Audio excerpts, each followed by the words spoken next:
दोस्तों, क्या आप लोगों ने कभी ये देखा है कि गंगा जी कहाँ से निकली है या कहाँ से उत्पन्न हुई है? क्या आप इसके बारे में जानते हो? कुछ लोग कहते हैं कि गंगा जी पहाड़ से निकली है, यहाँ से निकली है, वहां से निकली है। तो आज हम इसको विस्तार से समझने की कोशिश करेंगे कि आखिरकार गंगा कहाँ से बनी है, कहाँ से निकली है। तो सबसे पहले मैं बात करना चाहूंगा, एक पवित्र धाम है जिसका नाम है बद्रीनाथ। बद्रीनाथ में एक जगह है जिसका नाम है संतोपत हिमानी। संतोपत हिमानी से दो नदी निकलती है। संतोपत हिमानी से जब दो नदी निकलती है तो एक का नाम होता है धौली गंगा और एक का नाम होता है विष्णु गंगा।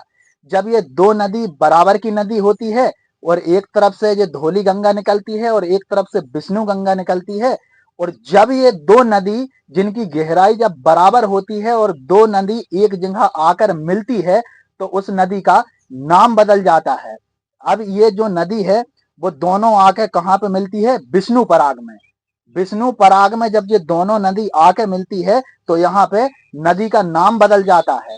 जब दो आकार की एक ही नदी जिनकी गहराई सेम होती है जब वो बदलती है तो उस नदी का नाम बदल जाता है। तो यहाँ पे नदी का नाम हो जाता है अलकनंदा। अब यहाँ से अलकनंदा में दो नदी मिल चुकी है, इसलिए अलकनंदा में जो पानी है वो ज्यादा हो गया है। अब यहाँ से ये नदी का नाम अलकनंदा हो जाता है और यहाँ से अब ये आगे चलती है। अब इसके बाद में जब थोड़ा सा और आगे जाते हैं तो यहाँ पे एक नदी और है जो कि अलकनंदा में आके मिली है, उसका नाम है नंदाकिनी नदी।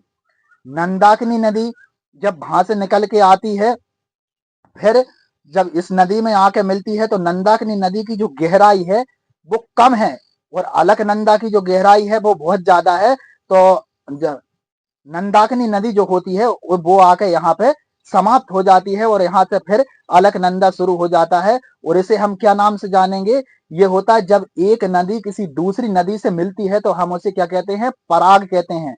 तो इसे क्या कहेंगे हम? ये हो गया नंद पराग। अब यहाँ के बाद में फिर अलकनंदा ही रहती है, फिर इससे और आगे जाती है, फिर यहाँ पे आकर एक नदी और मिलती है। उस नदी का नाम होता है पिंडार नदी। पिंडार नदी का पानी भी सीधा आता है और आके अलकनंदा में मिल जाता है। और जब अलकनंदा में मिलता है तो अलकनंदा की जो है वो गहराई ज्यादा होती है, पिंडार की कम होती है। तो ये नदी भी यहाँ आके समाप्त हो जाती है और यहाँ से ये चलती है तो इसका नाम वही रहता है अलकनंदा। इसके बाद में एक नदी और आके मिलती है जिसका नाम होता है मंदाकिनी नदी। जब मंदाकिनी नदी आके मिलती है तो उसकी गहराई भी कम होती है मंदाकिनी नदी की, और अलकनंदा की गहराई ज्यादा होती है।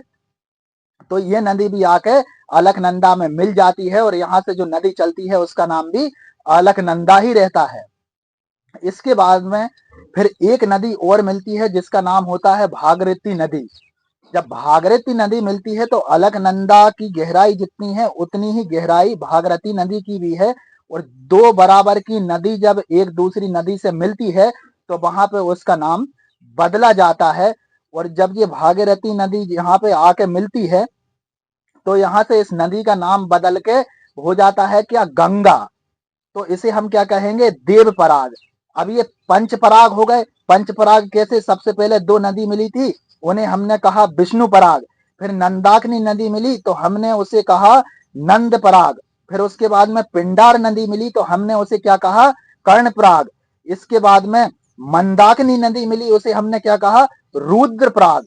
अब इसके बाद में जब भागीरथी नदी और अलकनंदा नदी दोनों बराबर की नदी है और जब दोनों बराबर की नदी मिलती है तो वहां पर नदी का नाम बदला जाता है। तो यहां से नदी का नाम हो जाता है गंगा। जय हिंद, जय भारत।